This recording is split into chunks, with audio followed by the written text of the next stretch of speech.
किसी भी कार्य में अपना एक नेता बना लेना, घर में बना लेना। सब लोग टेंशन मत किया करो, सब लोग निश्चिंत रहा करो। एक मुखिया बना लो, तुम जो कहोगे हम करेंगे, बने मिटे सब तुम्हारे हाथ में है,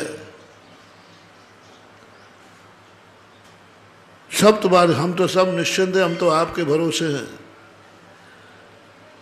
अब बोलो सभी लोगों पर टेंशन आता है तो घर के 10 लोगों की नींद हराम होती। अब 9 तो घर्राटे से सो रहे हैं और एक, क्योंकि सारा भार किस पे है? उस पर। वो सोचेगा, विचार करेगा। बहुत बड़ी चीज है, हमने इसका अनुभव किया। जब वो पूज्य गुरुदेव के सानिध्य में रहते थे, हम लोग इतने निश्चिंत, इतने मस्त, न लेना एक न देना दो, कौन आ रहा है कौन नहीं आ रहा, कोई मतलब नहीं, कहाँ जाना कहाँ नहीं जाना, क्या मतलब पड़ा है। और वो टेंशन करते फिर कि इतने बड़े संघ को कहाँ लेके जाऊं, और अपन मस्त हैं क्योंकि बाबूजी खूब साधना। घर बड़ा यदि कोई घर का है और संघ में कोई नायक है तो महानुभाव सबसे अच्छी यदि साधना करना है, तपस्या करना है, अध्ययन करना है तो संघ में किसी नायक के अंडर में करना। सारा भार उसको सौंप देना, तुम बिल्कुल भी चिंता नहीं करना। कहाँ विहार करना सोचना भी नहीं, कहाँ ठहरना कोई सोचना भी नहीं, वो सब एक सोचेगा। व्यापारी के समान कैसे सूरत पहुंचना, कैसे माल लाना, कहाँ रिक्स है, तुम्हें सोचने की जरूरत नहीं है।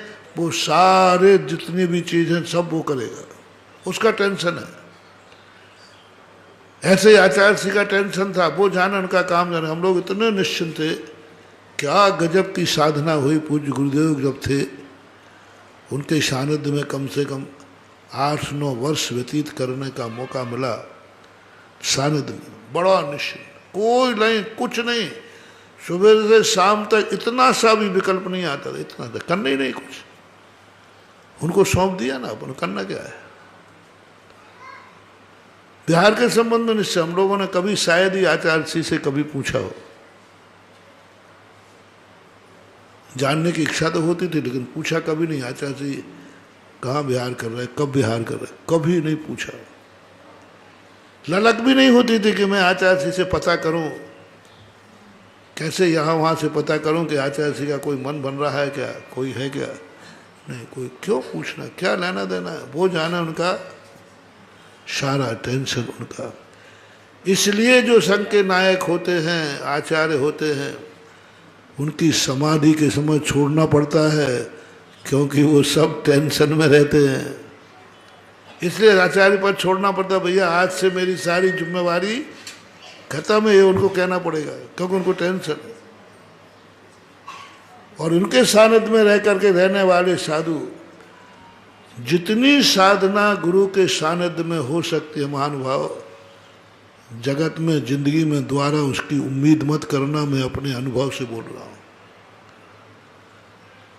जब से गुरु के बाद बिहार अलग हुआ, तब वो साधना नहीं है, वो ज्ञान नहीं है, वो स्वाध्याय नहीं है, बस लोग शांति से बैठने नहीं देते।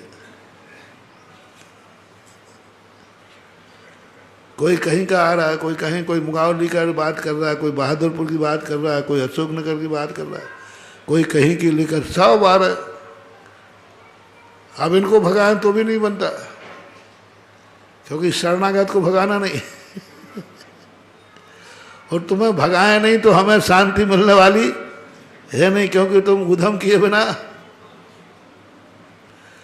थोड़ी सी सामायिक में किसी दिन लेट हो जाए 10 मिनट, बस जय नारी थी, जय हो जय हो।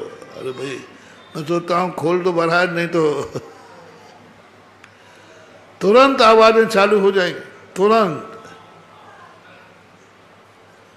ठीक है, मैं तुम्हें दोष नहीं दे रहा हूं, मैं ये कह रहा हूं कि यही आवाजें जब नेतृत्व सामने होता है उससे कोई प्रभाव नहीं पड़ता, क्योंकि आने वाला किसको ढूंढेगा? संघ को के मुखिया को। आचार्य थे तब 70-80% लोग आचार्य श्री के दर्शन किए और चल बने। 90%, 70-80% तो मान लो कभी पूरे संघ का कोई दर्शन ही नहीं करता। कोई महाराज नहीं मिले तो कोई आकुलता नहीं है, नहीं मिले तो नहीं मिले, लेकिन आचार्य जी नहीं मिले तो, अब वो नहीं मिले, वो पूरा संघ मिल जाए तो, पूरा संघ मिल जाता तुम्हें, और आचार्य से नहीं मिले तो पट्टा तोड़ोगे नहीं तुम। और आचार्य से मिल जाए और संघ नहीं मिले तो हाँ महाराज चलेगा, कोई भी करो, कोई मतलब नहीं, जनता को मतलब नहीं है, क्योंकि वो समझते हैं कि आचार्य श्री का आशीर्वाद मिल गया, संघ नायक का आशीर्वाद मिल गया, अब हमें काय की चिंता है। जय जिनेंद्र, अगर आपको मेरी वीडियो अच्छी लगती है तो प्लीज़ मेरे चैनल को सब्सक्राइब करिए, लाइक करिए, शेयर करिए। इसी तरह से अपना प्यार मुझे देते रहिए।